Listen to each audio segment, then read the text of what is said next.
नमस्कार। आज की इस खास चर्चा में हम बात करने वाले हैं इंडियन एयरफोर्स यानी भारतीय वायुसेना में शामिल होने के उस शानदार सफर की जो बेहतरीन अनुशासन और एकदम सही जानकारी की मांग करता है। इस पूरे विश्लेषण के जरिए भर्ती प्रक्रिया के हर एक छोटे बड़े पहलू को बहुत ही व्यवस्थित तरीके से डिकोड किया जाएगा। तो चलिए बिना किसी देरी के इस रोड मैप को समझते हैं। ठीक है, तो आइए सीधा आज के इस सफर के मुख्य पड़ावों पर नजर डालते हैं।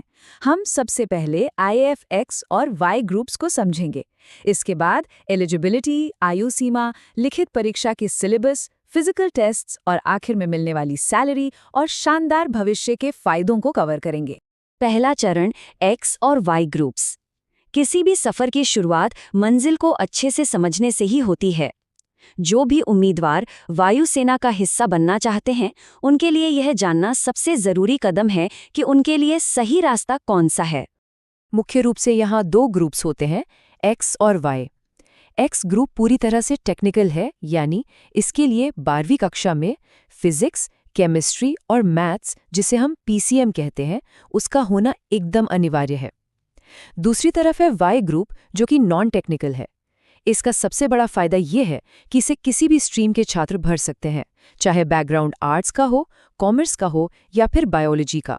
और हाँ, PCM वाले छात्र तो दोनों ही ग्रुप्स के लिए योग्य होते हैं, जो सच में उनके लिए एक बहुत बड़ा अवसर है। अब सवाल आता है कि काम क्या होगा। इन ग्रुप्स में बहुत ही बेहतरीन और रोमांचक भूमिकाएं मिलती हैं। X ग्रुप वालों को ऑटोमोबाइल फिटर, इलेक्ट्रिकल फिटर या वेपन फिटर जैसी शानदार तकनीकी जिम्मेदारियां मिलती हैं। वहीं Y ग्रुप में एडमिनिस्ट्रेटिव असिस्टेंट, लॉजिस्टिक्स या फिर गर्व से भरी इंडियन एयरफोर्स पुलिस की वर्दी पहनने का मौका मिलता है। मतलब सीधे तौर पर देश सेवा का एक बेहतरीन अवसर। आगे बढ़ते हैं अनिवार्य योग्यताओं की ओर। जुनून का होना बहुत अच्छी बात है, लेकिन भारतीय वायुसेना में प्रवेश के लिए कुछ सख्त नियम भी हैं जिन्हें पार किए बिना आगे नहीं बढ़ा जा सकता। तो सबसे अहम बात यह है, उम्मीदवार का 12वीं पास होना तो जरूरी है ही, लेकिन असली पेच मार्क्स में फंसा है। कुल मिलाकर 50% अंक तो चाहिए ही, साथ ही अंग्रेजी में भी अलग से 50% होना एकदम अनिवार्य है। यहाँ ध्यान देने वाली बात यह है कि अगर किसी के कुल मार्क्स 99% भी हैं, लेकिन इंग्लिश में सिर्फ 49 मार्क्स हैं, तो उन्हें सीधा डिस्क्वालीफाई कर दिया जाएगा।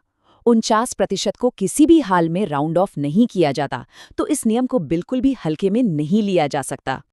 अब आयु सीमा की बात करते हैं। भर्ती के लिए एक बेहद सटीक टाइमलाइन तय की गई है। जिनका जन्म जनवरी 2006 से लेकर जुलाई 2009 के बीच हुआ है, केवल वही पूरी तरह से योग्य माने जाते हैं। आसान शब्दों में समझे तो 2007 और 2008 में जन्मे सभी उम्मीदवार बेझिझक आवेदन कर सकते हैं। उम्र का ये कड़ा दायरा सिर्फ इसलिए रखा गया है ताकि फोर्स को हमेशा युवा और ऊर्जावान टैलेंट मिलता रहे। योग्यताओं के इन मानकों को पार करने के बाद शुरू होता है असली इम्तिहान। सिलेक्शन प्रोसेस का पहला और सबसे महत्वपूर्ण स्टेज है ऑनलाइन कंप्यूटर बेस्ड टेस्ट, यानी CBT। इस परीक्षा की सबसे बड़ी चुनौती सिर्फ सवाल हल करना नहीं है, बल्कि टाइम मैनेजमेंट है। मैथ्स, फिजिक्स और इंग्लिश जैसे हर एक विषय के लिए ठीक 20 मिनट का समय निर्धारित होता है, और जैसे ही 20 मिनट पूरे होते हैं, वो सेक्शन अपने आप लॉक हो जाता है। इसका मतलब है कि एक विषय का बचा हुआ समय दूसरे विषय में इस्तेमाल करने का कोई चांस नहीं है। यही चीज इस एग्जाम को इतना चुनौतीपूर्ण बनाती है। चलिए मार्क्स और समय के इस विभाजन को करीब से समझते हैं।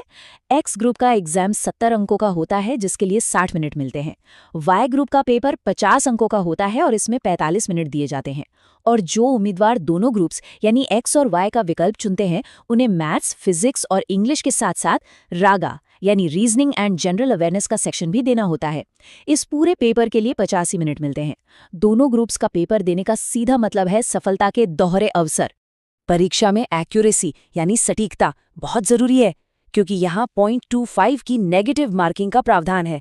मतलब हर गलत जवाब पर 1/4 अंक कट जाएगा। इसलिए ऑनलाइन परीक्षा के दौरान तुक्केबाजी से तो बिल्कुल बचना चाहिए और बहुत सावधानी से उत्तर देने चाहिए। ऐसी जानकारी पाने के लिए हमारे डिफेंस एस्पिरेंट चैनल को सब्सक्राइब जरूर कर लें।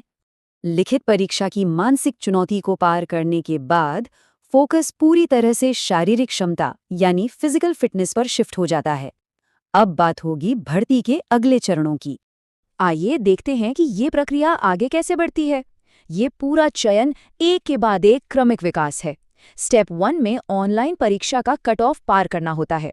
जो उम्मीदवार इसे क्लियर करते हैं वो जाते हैं स्टेप 2 में, जहां उनका physical fitness test, adaptability test और शुरुआती मेडिकल चेकअप होता है। और अंत में स्टेप 3 के दौरान फाइनल दस्तावेज सत्यापन और एक बार फिर से बेसिक मेडिकल फिटनेस जांची जाती है। अगर फिजिकल फिटनेस मानकों की बात करें तो पुरुष उम्मीदवारों को 1.6 किलोमीटर की दौड़ 7 मिनट में पूरी करनी होती है। साथ ही पुशअप्स, स्क्वाट्स और सिटअप्स भी लगाने होते हैं। वहीं महिला उम्मीदवारों के लिए इस 1.6 किलोमीटर की दौड़ को पूरा करने का लक्ष्य 8 मिनट रखा गया है। महिलाओं के लिए स्क्वाट्स और सिटअप्स तो अनिवार्य हैं, लेकिन उन्हें पुशअप्स नहीं करने होते। ये वो स्पष्ट मापदंड है जिन्हें हर हाल में पार करना ही है। फिजिकल टेस्ट के तुरंत बाद होता है अडेप्टेबिलिटी टेस्ट। इसमें सबसे पहले SRT यानी सिचुएशन रिएक्शन टेस्ट लिया जाता है, जो उम्मीदवारों के व्यवहारिक निर्णय लेने की क्षमता को परखता है। इसके बाद बारी आती है ग्रुप डिस्कशन यानी GD की। इसका मकसद कोई बहुत भारी ज्ञान परखना नहीं है, बल्कि सिर्फ बेसिक कम्युनिकेशन स्किल्स और आत्मविश्वास की जांच करना है कि उम्मीदवार एक टीम के बीच अपनी बात कैसे रखता है। और अब इन कठोर परीक्षणों और लंबी प्रक्रिया के बाद सबसे सुखद पहलू की बात करते हैं, वो वित्तीय सुरक्षा और करियर के लाभ जो सफल उम्मीदवारों को अग्निवीर के रूप में मिलने वाले हैं। अग्निवीर योजना के तहत वेतन का ढांचा बहुत ही स्पष्ट और बेहतरीन है। पहले साल का कुल मासिक वेतन 30,000 रुपये तय किया गया है। इसमें से 21,000 रुपये सीधे इन हैंड सैलरी के रूप में मिलते हैं और जो 9,000 रुपये बचते हैं वो सेवा निधि फंड में जमा हो जाते हैं। और मजे की बात यह है कि सरकार भी अपनी तरफ से बिल्कुल इतनी ही राशि उस फंड में डालती है, जो भविष्य के लिए एक शानदार बचत है। और ये आंकड़ा इस योजना की सबसे बड़ी खूबी को बेहतरीन तरीके से दर्शाता है। जब 4 साल का कार्यकाल पूरा होता है तो उम्मीदवारों को करीब 11,71,000 रुपये का एक मुश्त अमाउंट मिलता है। सबसे शानदार बात तो ये है कि ये पूरी की पूरी राशि टैक्स फ्री होती है। कार्यकाल के अंत में ये एक बहुत बड़ा आर्थिक सहारा साबित होता है। बात सिर्फ पैसों पर ही खत्म नहीं होती। 4 साल बाद निकलने वाले उम्मीदवारों के लिए कई बेहतरीन करियर विकल्प सुरक्षित किए गए हैं। BSF में 50% और CRPF तथा CISF में 10% सीटों का आरक्षण मिलता है। इसके साथ ही राज्य पुलिस भर्तियों के भी कोटा दिया जाता है। और एक बहुत ही महत्वपूर्ण बात, उम्मीदवारों को एक ऐसा सर्टिफिकेट मिलता है जिसे ग्रेजुएशन के समकक्ष माना जाता है। इससे आगे की पढ़ाई या करियर में बहुत स्थिरता आती है। तो आज के इस चर्चा में ये साफ हो गया कि भारतीय वायुसेना की ये राह आसान तो बिल्कुल नहीं है। इसमें 12वीं के अंकों के सख्त नियम हैं, समय की पाबंदी वाली कठिन परीक्षाएं हैं और शरीर को थका देने वाले फिजिकल टेस्ट्स शामिल हैं। लेकिन इसके पार एक ऐसा सुरक्षित, सम्मानजनक और आर्थिक रूप से सशक्त भविष्य है जिसकी तुलना किसी और पेशे से शायद ही की जा सकती है। सवाल बस एक ही है, इन सब चुनौतियों को पार करके वायुसेना की नीली वर्दी पहनने के लिए क्या एक एस्पिरेंट के भीतर वो अटूट समर्पण और जुनून मौजूद है? सोचने वाली बात है।